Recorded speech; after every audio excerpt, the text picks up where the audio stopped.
Hey everybody, welcome to another video. Here's the two halves of that Palo Verde crotch you saw in the thumbnail, and it was not AI.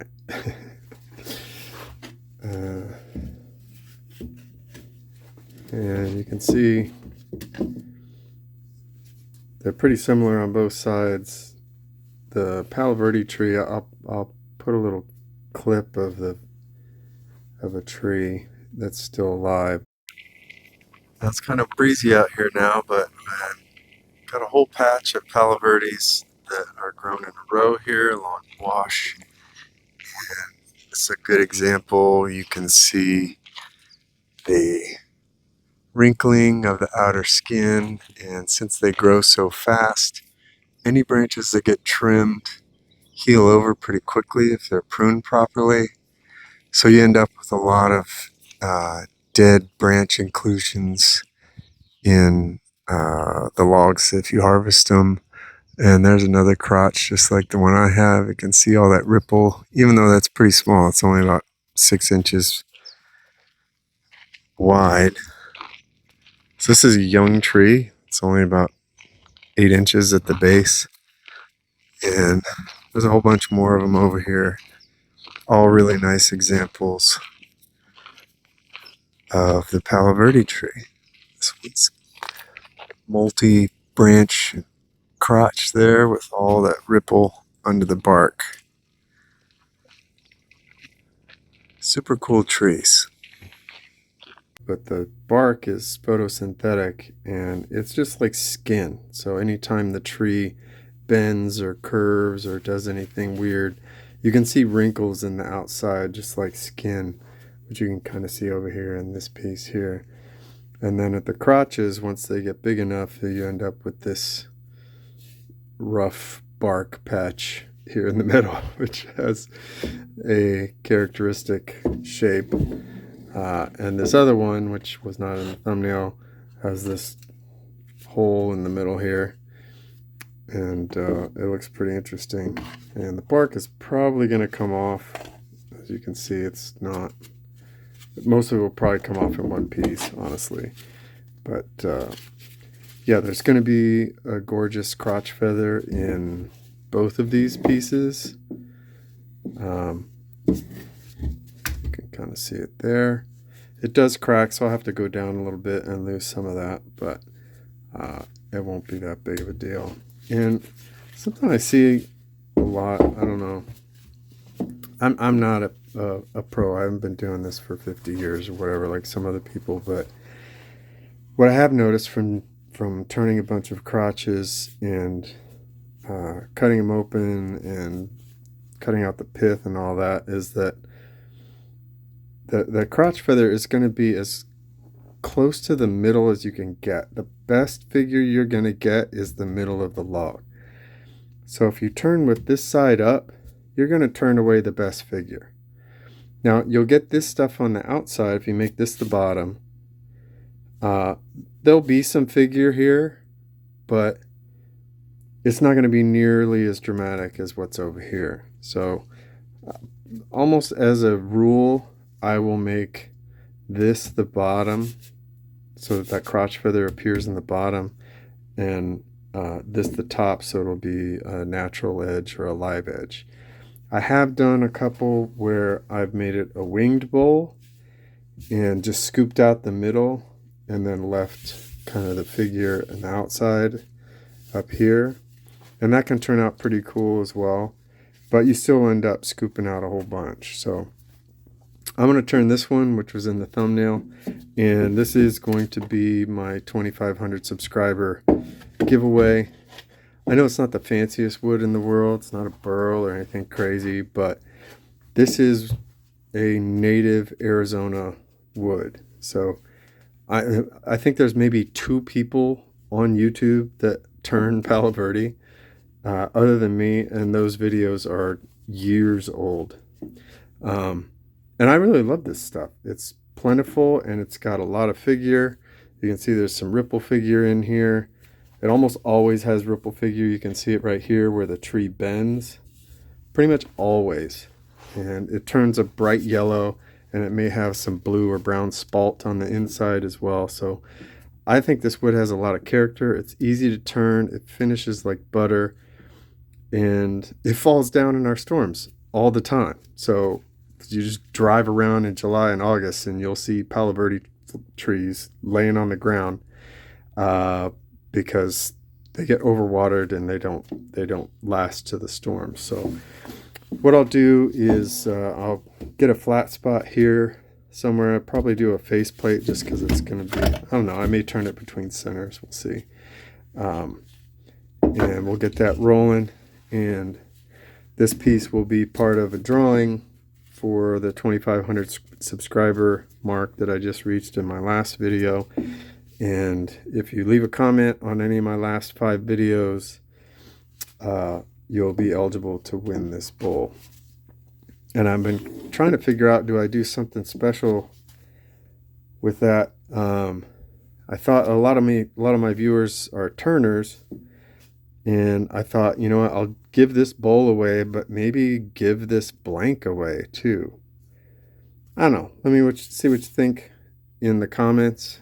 If you would be interested in just the raw blank as part of the giveaway to give others around the country a chance to turn this wood. I'm kind of undecided about that, but let me know what you think down in the comments, and I'll get this mounted up and we'll get started.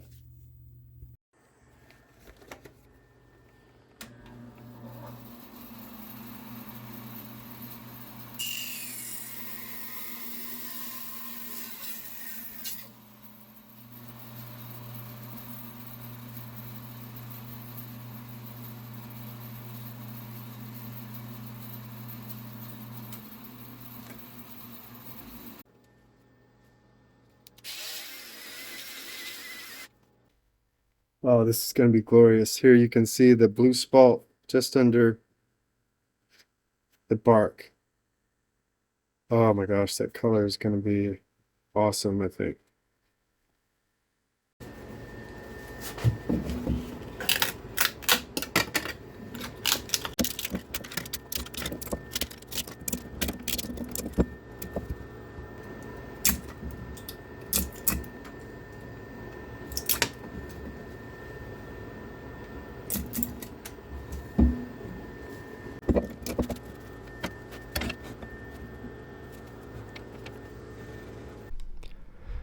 So the side of the log facing you is way out of whack with the big side coming out towards the tailstock. So I wanted to check to make sure it wasn't going to be super wobbly before I started turning.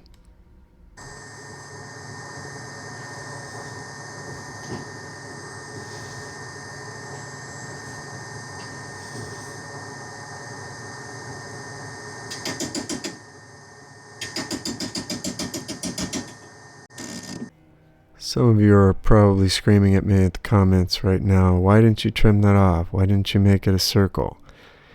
Why are you wasting all that time? Well, when I'm doing a live edge or a natural edge, I don't like to guess where the top of the wings are going to be. So I'd rather spend a little more time turning off some of the rough corners and getting the tops of the wings right where I want and the biggest size that I want, than cutting off too much and ending up with a smaller bowl that doesn't have the shape that I envisioned. So it does take me a little bit of time to get that little corner off, but to me it's worth it in the end to get what I want. I'm only turning at 360 RPM because of the imbalance. I'm using my 3/4 inch wood beater gouge from Carter & Son. It's my beefiest tool.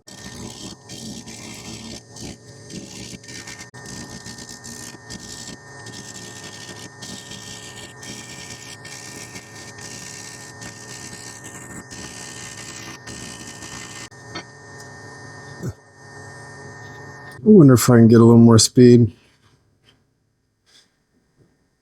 This is excruciating. Okay, let's see. Hey, all right.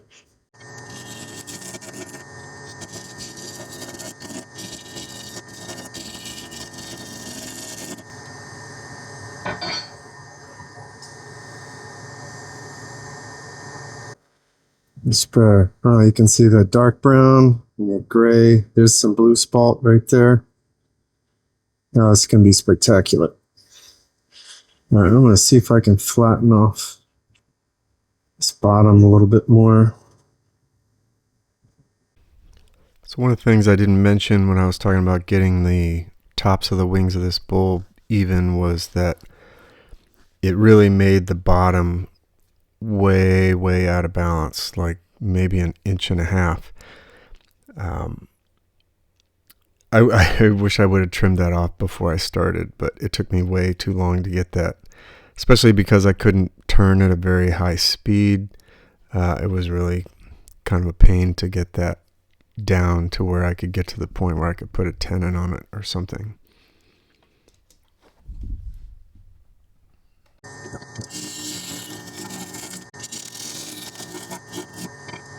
Yeah, all right. Little bark inclusion there. Little crack. It's pretty minor. It'll probably be gone by the time I'm done here. So, all right, we'll finish. I'm going to go with a 3.5 inch tenon here. And there may be a crack in the bottom. It goes pretty deep, so I don't want to carve the whole thing away, but I want to get a decent enough tenon I can grip. Switching to my 5/8 bowl gouge.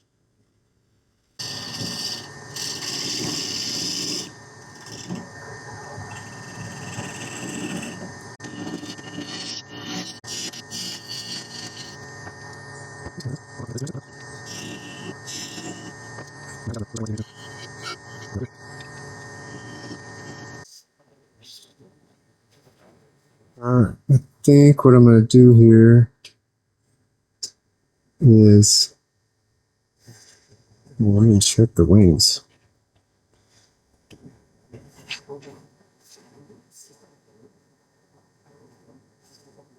Okay, that's close to dead nuts as you could ask for. So this is flat. I've got to get tenon. I'm going to flip it around and hold it by this and carve a tenon on this side so I can grip it better and finish the bottom before I hollow it out. So it seems a little complicated, but I think that'll work out. You can see here this ripple grain shows up right here on the outside, and this will show up on the top here as well. Let's get a quick tenon on there.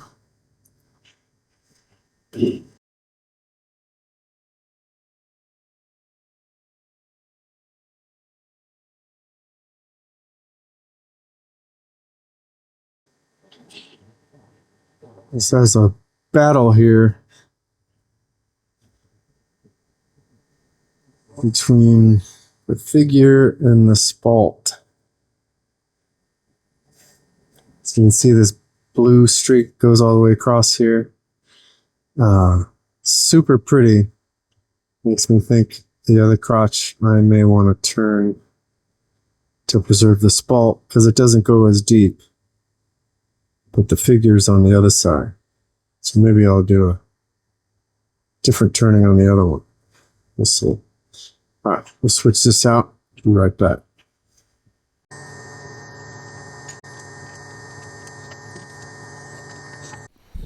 So after I looked at the bottom, I saw that the crack in the crotch feather was actually quite a bit deeper than I thought and expected. So rather than have a big portion of that crack in the tenon, I decided to reduce the size of the tenon to the 2.5 or 2 3/8 of my medium set of jaws.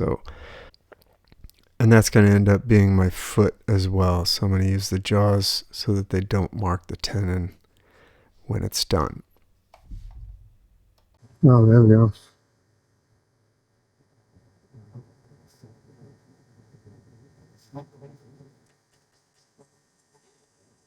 If I go too thin, that's going to be a hole.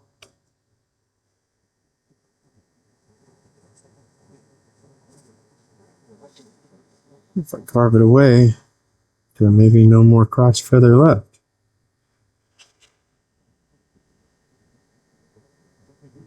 Well, there's another one. Where'd that come from? Came out of nowhere.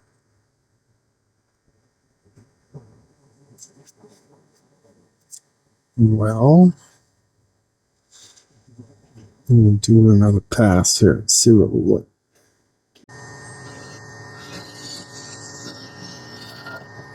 I like that shape.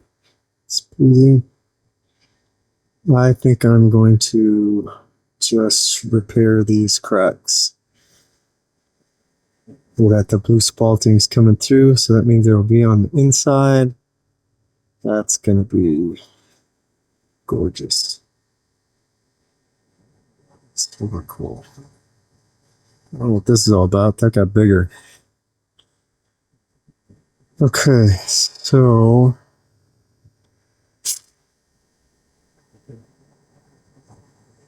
it's dark brown here. But I don't know if I use some black milliput or CA and coffee grounds. I use the CA, I could finish it today. If I use the milliput, I gotta do it tomorrow. Because it takes too long to cure.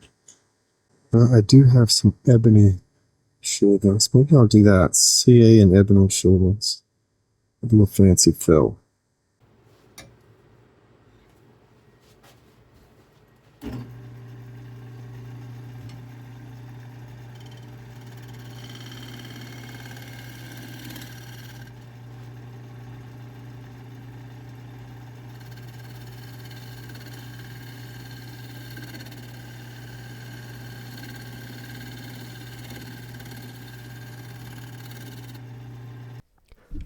So all the shape is done. It's going to be just kind of a gradual curve up away from the foot. So it'll look like it's kind of floating off the table a little bit. Here I'm just going to clean up all of the excess CA and ebony dust and get it ready to sand and finish.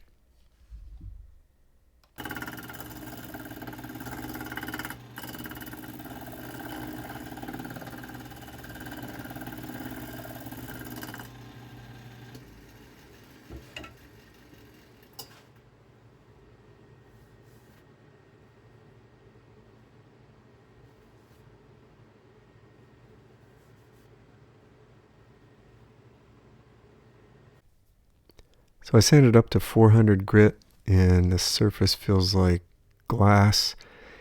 And this is just shellac-based sanding sealer, and I'll do 3 coats of that and then some Yorkshire grit and polishing paste. And this will leave a finish that is just like butter. This stuff has a very close grain, so it just has a really smooth surface when it's all finished up.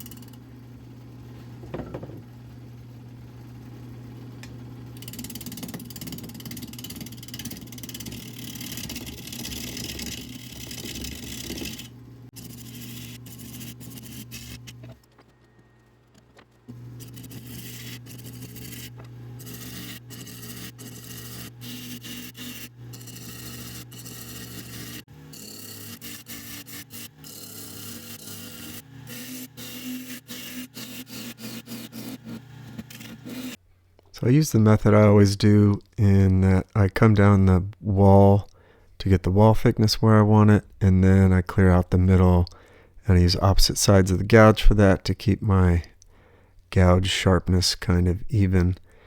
And you can see here that that blue spalt line is showing up in the middle there, and I'm going to keep the wall thickness about 3/8 of an inch instead of thinner because of the big crack from the crotch figure. I don't want to take any risks on a super thin bowl.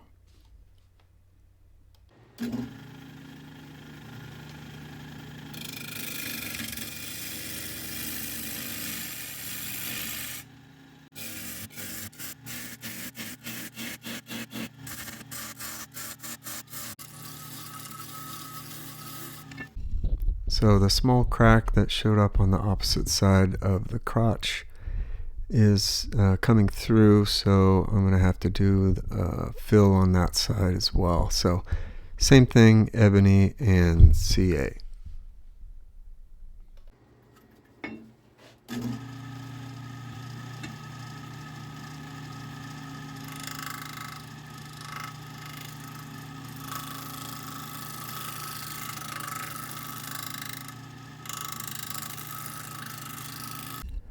So as I continue to work down to the bottom, I'll alternate between clearing the center and working down the wall, and then doing some scraping, and then repeat. So center, walls, scrape until I get to the bottom, and then I like to use my beefy bowl